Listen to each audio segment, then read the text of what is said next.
From the various definitions of reconciliations that I've heard from my colleagues, one of the things that I've learned is that we all have different understandings of reconciliation based on the experiences and the context that we're coming from. Some of the main themes about reconciliations which I've heard were about peace, were about forgiveness. It was about having a consensus, trying to coexist with other individuals. And what I've understood reconciliation to mean for me is this constant process of renegotiating of a dilemma.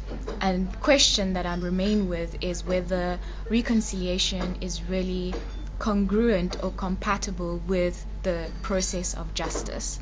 One has to appreciate that reconciliation might actually be reconciliations, a plural thing, a space where you can actually kind of break away from the norms and the traditions that have generally run across dealing of issues between differences between different people. So reconciliation, therefore, for me, it's a multifaceted concept which I have come to realize from the various definitions like I've heard in this in the workshop.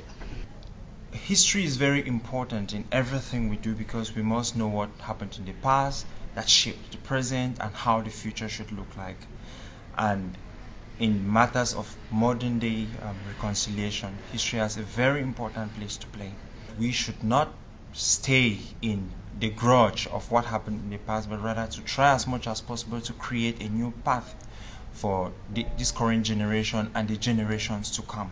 My perception of reconciliation when I first got here, I thought it was a beautiful word, something that could be achieved.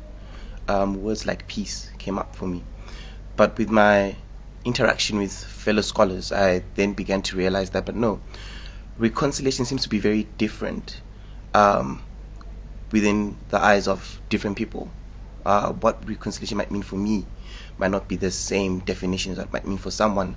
So I got to a conclusion where I concluded that there is a need for one to look to their moral values and maybe at an individual level try and establish the values that might lead each and every one of us to the principle of reconciliation. Reconciliation is not something that happens at a higher level. It's not something that happens out there. Reconciliation can happen even within ourselves. It can be a reconciliation of my own self with my past, with my views, with even different things I've done. I have to learn how to be at peace with myself and with the different identities that I hold. A thought that has helped me and given me a great deal of solace are the philosopher Jacob Needleman's words that there is always something more than two opposing truths. The whole truth always includes a third part, which is the reconciliation.